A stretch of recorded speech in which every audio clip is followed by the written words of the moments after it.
Plastic injection molding is the most commonly used method when creating plastic products at scale. Hello and welcome to the official Merchsprout YouTube channel. Today we're going to be discussing all things toolings and molds, more specifically your molds when sourcing products from China. You'll also see me playing with some children's toys.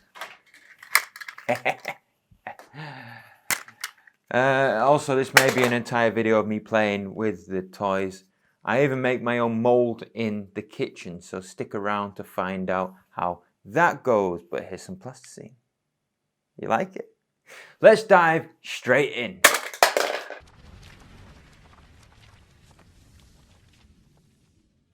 Hi there, I'm George Chewson, one of the founders here at Merchsprout. I'm a product design engineer and have an automotive design background. I'm also an advocate for all things quality. I founded Merchsprout as a place where we teach, guide and gain items from China and Asia through robust sourcing control and auditing. Today we'll be talking about a topic that many people ask about when sourcing from China, possibly from Alibaba, 1688.com or individually, and that's all things molds and tooling. So what does it mean when a supplier informs that you need to invest in tooling? What does it include and why are they asking for cash before they've made any product? What even is a tool or a mold and why do I need one? These are all great questions, and hopefully by the end of this video you'll have a better understanding of what a mold is and what it's used for. We will be looking at a single type of mold today. Now there are many different types, but we'll be looking at a simple single shot and single cavity plastic injection mold and what it may mean for you when you're sourcing products in China. First, let's look at what a plastic injection mold is and the history around it. Now, plastic injection molding was first invented to solve a pretty niche problem. Now, in the 19th century, billiards was quite a popular sport to pass the time, doing whatever those people used to do back in those days. You're probably trying to ward off cholera. And anyway, the raw materials that were used to make billiard balls were actually ivory from the tusks of African elephants. Now, even back in those days when hunting was probably as common as nipping to the shops, they felt that it was probably a bit ineffective to be making billiard balls from elephant ivory, because it's wrong. A billiard ball manufacturer saw that the current material was not that sustainable, surprisingly, and offered a $10,000 reward for anybody who could create balls from a new material, probably wise being with a dwindling elephant population.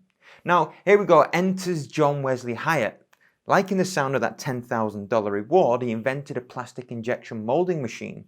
Now, he used celluloid material, injecting this into a mold, and by 1872 he'd somewhat perfected this machine and had a patent on it. And he subsequently made billiard balls, making the elephants pretty happy. Turns out he never actually got the $10,000, but I heard the elephants were still happy about him doing it. John's mold worked by forcing a piston down onto molten cellulose, pressurizing it into an awaiting mold, not too dissimilar to myself and my plasticine Play-Doh machine. As you can see it here, you have pressure on one side in the form of my hand pressing down on the lever, which forces the Play-Doh out of the orifice. Now this technique here is actually named extrusion, whereby the material is formed by passing through a shape. But fundamentally it's the same in plastic injection, and I'll show you later in this video. In the first iteration, John Hyatt's injection molding system had issues. The plastic temperature is somewhat hard to control in his system and didn't maintain a homogeneous material consistency or temperature when he injected it into the mold. But through evolution, and by 1946, the plastic injection molding machine was fundamentally the machine that we see today. Utilizing a screw and a heating band instead of a piston, plastic pellets are heated up, mixed together and forced into a mold. Now this design allows for a more uniform heat and subsequent consistency, allowing for a higher degree of control and texture. Ultimately, this is the machine design that we use today to make items from truck toy cars to full car bumpers. Now you know a bit of history about plastic injection molding, let's look at how we can produce a whole different manner of shapes and what it may mean to you and your product sourcing. Plastic injection tools have a few different sections, and you must kind of understand which parts you need to modify to get a component of your shape. We have three main components in a plastic injection molding machine. the injection unit, and you can see this here in this video. It's the part of the unit that looks like a big shaft. The mould, now this looks like this block of metal here, and is the part that's sandwiched between the injection unit and the third part of the tool, the clamp, which is the bit of the machine that pushes the mould together and up to the face of the actual machine.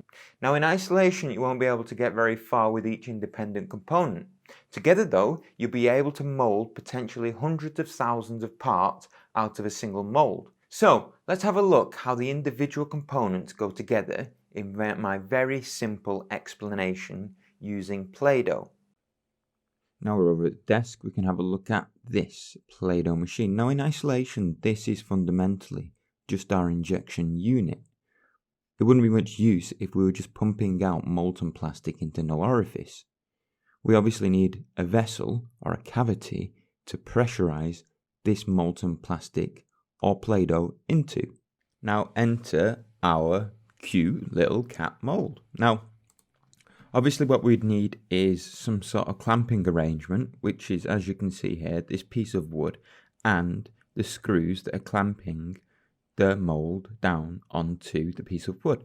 And fundamentally what we have here is our plastic injection moulding unit. Now there are some fundamental differences that you need to be aware of. When you're actually injecting molten plastic into a mould, say for example this large mould here, we do actually expel the air out of the mould, which you can't do in this homemade mould here.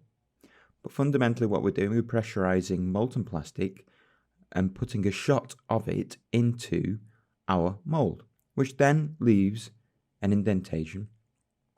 And then once we remove the mould from the plastic, as you can see, we're left with what was left of the shape in the cavity. And fundamentally, this is exactly the same situation that we have when we do plastic injection moulding, but on a much larger scale with much higher pressures and much larger clamping force.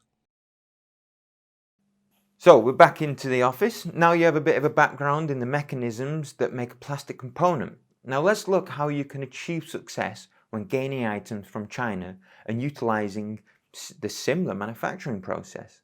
Usually what people think is you can provide a CAD rendered model to a factory and a mold produced, and thousands of parts can be created overnight.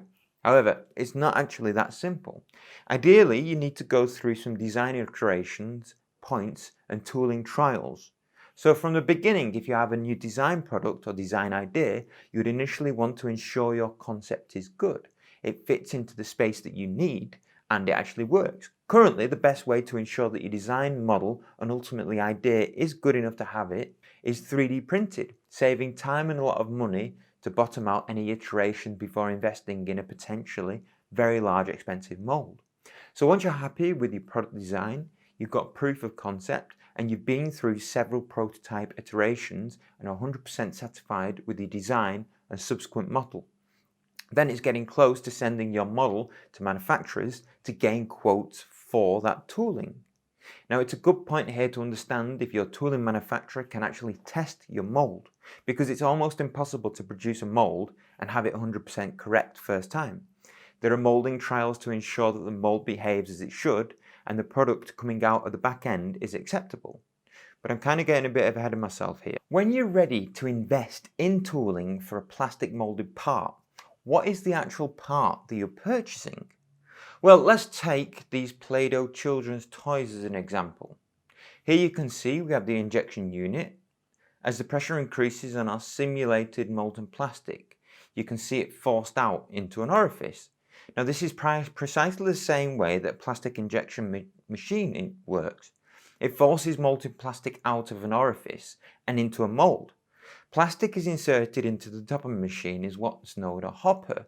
Now as you can see from this photo at a factory that we work with, I have to add here that I don't recommend that anybody climbs up on top of a machine with flip-flops on, but that's how sometimes it works. The plastic pellets are fed into the top of the unit into the hopper. They're then gravity fed into the shaft below, and inside the shaft you have a screw and heating belts. Now when the material is hot enough, just like our Play-Doh toy here, it's forced at high pressure into the mold. So when a supplier says that you need a mold, what are you actually buying? Now, you're not buying the whole machine because that would be highly costly and wouldn't make any sense from a financial standpoint for you. Instead, you're actually investing in the mould, hence where the term comes from. So, what's actually involved in actually inside a mould? Now, moulds can be surprisingly complex, and it all depends upon the finished component that you need. But let's take a look at this tow truck, for example. As you can see, we have lots of different parts inside it, and it's relatively easy to spot the various components because of the colours of the multiple pieces. So let's take this cab, for example, and walk through how I would probably get to the point where we would have a mould to make. So initially it starts with the idea. I've got an idea of a tow truck. So we'll get some CAD, design this, and then I'll get the CAD design of that component and then have some prototypes made 3D printed as discussed. Now probably you'd have it made full size, but of course you can have a scale model, and this ensures the components fit together and you're happy with the overall design before you actually go and invest in tooling. Now if you're happy and they all fit together and you're happy your 3D printing is all correct, it's time to start searching for a supplier to make your tooling. Again, it takes a bit of a leap of faith here, because this is where you'll send your model CAD file to suppliers. Remember, just like searching for suppliers, you want to get as many different quotations, and if you're investing upwards of £20,000 to £30,000 in a tool, you want to ensure the facility can actually make your product and, crucially, conduct tooling trials. Now, if you can visit the facility before investing in a tool, then it's advisable. Ask to see their current machinery, tools, and current customers. Or if you're not, please get in touch and we can go and send somebody there. But why are molds so expensive? Now, simply put, they're really, really complex pieces of equipment and fit together like a puzzle with components sitting inside other features. Now, when plastic enters a mold cavity through an orifice, the plastic is molten. Now, we don't want to open that mold up immediately, as we would be left with a big pile of semi-molded plastic and a sticky mess. But also, we don't want to have an extremely hot mold, as the plastic could never set. So we need to keep the mold cool to ensure that the parts inside set in an acceptable time scale. Now, to achieve this cooling, we need to flow water through the mold. And as you can see on this photo, you can see the cooling systems running through the mold. So, water systems, cooling jackets. Now also, we need to remove the part from the cavity when the part is solidified. Now when plastic hardens, it shrinks a usual amount, about 3%. Now this generates a pretty amount of suction onto the mold. So the mold has built-in ejector pins, as seen in our photo here. Now if you flip any plastic injection molded parted around, you should be able to see the witness marks from both the injection and the injector pins. Now you can see them in our toy truck example here, and the injection point here. Now you'll also want to see that the mold is larger at the bottom as it is at the top. Now this allows the part to be removed from the mold. So as you can see, the mold, even for this small component, is starting to become quite complex. We have a cavity, cooling systems, and an injection system that is all clamped together, plastic injected and then ejected. So let's say I see a small video of in action on a rather large tool that we have. Now this tool costs in the region of about £20,000, and the single shot is around 1.9 kilograms of plastic. Now it has a lifespan of about 100,000 shots, and hopefully it has a fruitful life ahead of it. Now when your supplier says that you need to invest in tooling, you should have a rough idea of what they're talking about when they say opening a mold. Now, as with anything, ensure that you do due diligence. Actually visit the facility in person or get somebody trustworthy to visit the facility. Now, we'll go into more detail about paying for tooling and contracts around tooling and ownership in a later video, as it can get really, really in depth and a bit complex. But if you want to ensure that you're covered at all points on tooling investment, ensure that when you're paying for tooling, you know which part of a tool you're paying for and who will cover the costs associated with the tooling development and debugging costs before you sign over any money. Now, if you've enjoyed this video, please be sure to like and subscribe. Be sure to check us out on merchsprout.com for more information and topics on sourcing in China. If you need any information on molds, tooling or China, don't hesitate to contact us either through the links below or via our website. Now until next week, I'll see you. Bye bye.